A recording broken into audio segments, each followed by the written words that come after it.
Hello friends, welcome to GMHS study classes. आज हम start करें class 11 commerce, organisation of commerce and management OC, chapter 8 sources of business finance. एक student का comment आया था, 2 questions जो है एक्सरसाइज पार्ट के, उसमें कुछ डाउट्स रह रहे हैं, कन्फ्यूजन्स रह रही है। तो आज के इस वीडियो में फ्रेंड्स मैं आपको उन 2 क्वेश्चंस के सॉल्यूशंस और उन्हें एक्सप्लेन भी करूँगी। चलिए स्टार्ट करते हैं। यहाँ पर आप देख सकते हैं ये 2 क्वेश्चंस है, advantages and disadvantages of equity shares, और सेकेंड क्वेश्चन है ploughing back of profit is not possible for every company.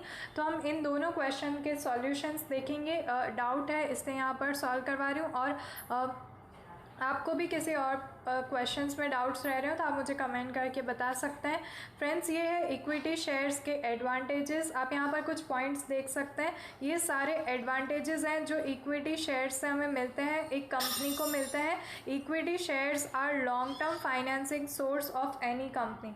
Long time finance source जो होता है कंपनी का, वो इक्विटी शेयर से मिल सकता है। तो ये सारे एडवांटेजेस हैं। 7 पॉइंट्स आप यहाँ पर देख सकते हैं, ये सारे जो है 6 to 7 पॉइंट्स ये इनके एडवांटेजेस हैं। तो ये मैं यहाँ पर डिटेल में एक्सप्लेन नहीं करूँगी, बिकॉज सिंपल वर्ड्स में सभी को यहाँ पर डिफाइन कर दिया गया है। तो आप एक बार चाहें तो इसका स्क्रीनशॉट ले सकते हैं। नेक्स्ट मैं आपको यहाँ पर दिखाती हूँ डिसएडवांटेजेस ऑफ इक्विटी शेयर्स। अब इक्विटी शेयर्स के डिसएडवांटेजेस क्या होता है, क्या क्या यहाँ पर लिमिटेशंस आ जाती है इक्विटी शेयर्स को बिजनेस में रखने की। तो आप यहाँ पर देख सकते हैं, when an company gets more capital through equity it can not enjoy the advantage of capital borrowed at low rate of interest, so trading on equity is not possible in a company. तो यहाँ पर आप देख सकते हैं ये 4 points जो है वो डिसएडवांटेजेस के पॉइंट है। ये पूरा एक ही आंसर है। इक्विटी शेयर्स के एडवांटेजेस और डिसएडवांटेजेस ये आपके टेक्स्ट बुक में नहीं दिए गए, 2 एक्सरसाइज पार्ट में इसका एक क्वेश्चन रखा गया है। तो आप ये आंसर जो है परफेक्ट ये पूरा कंप्लीट उसमें लिख सकते हैं। उसके बाद देखते हैं रिटेन प्रॉफिट और प्लाउइंग बैक ऑफ प्रॉफिट। जो आपका क्वेश्चन है कि एवरी कंपनी क्यों वो प्लाउइंग बैक ऑफ प्रॉफिट नहीं कर सकती है। तो यहाँ पर क्वेश्चन जो है वो आप एक बार समझ लीजिए। Ploughing back of profit actually क्या होता है।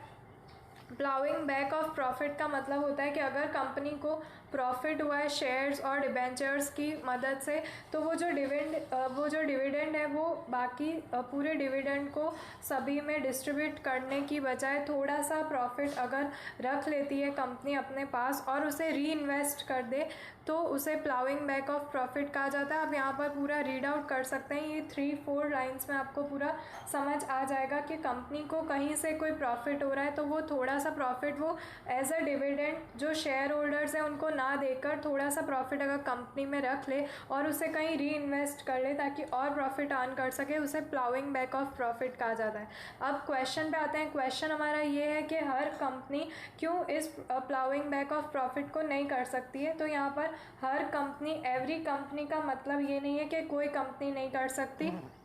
पहले तो आप प्लाउइंग बैक ऑफ प्रॉफिट के जो एडवांटेजेस है वो लिख सकते हैं। तो आपका फर्स्ट आंसर का जो पार्ट होगा वो मीनिंग होगा और उसके एडवांटेजेस होंगे। उसके बाद जो क्वेश्चन है कि why every company can not apply ploughing back of profit, तो उसके लिए आप यहाँ पर जो लिमिटेशन पार्ट है वो देख सकते हैं कि यहाँ पर एक्सेसिव प्रॉफिट जो होता है वो एनकरेजमेंट देता है मोनोपोली को। तो ये आप यहाँ से एक पॉइंट ले सकते हैं। उसके बाद और भी सारे पॉइंट्स दिए गए, जैसे न्यू कंपनीज होती है और वीक फर्म्स होती है, वो जो है अपना इतना प्रॉफिट वापस से प्लाउइंग बैक में नहीं लेके आ सकते हैं। तो यहाँ पर आप देख सकते हैं स्मॉल इन्वेस्टर्स जो होते हैं उनके पास सफिशिएंट डिविडेंड नहीं होता ये प्लाउइंग बैक की प्रोसेस करने के लिए। तो इसका आंसर जो है आपको इस पार्ट में मिल जाएगा। तो ये भी पॉइंट्स अगर आप लिख दें कि क्यों हर एक कंपनी जो है वो प्लाउइंग बैक ऑफ प्रॉफिट नहीं कर सकती है, उसको डिफ़िकल्टीज़ क्या आती है, क्योंकि स्मॉल फर्म्स और जो न्यू फर्म्स होती है, जो न्यू इन्वेस्टर्स होते हैं, वो ये प्रोसेस नहीं रन कर सकते हैं। तो आई होप आपको इन दोनों क्वेश्चंस के आंसर मिल गए होंगे और आपको समझ आ गया होगा कि क्या यहाँ पर पूछा गया है क्वेश्चन। तो फ्रेंड्स, वीडियो को लाइक कर दीजिए और चैनल को सब्सक्राइब कर दीजिए अगर आप हमारे चैनल पर नए हैं। मिलते हैं हमारे नेक्स्ट वीडियो में, तब तक के लिए गुड बाय।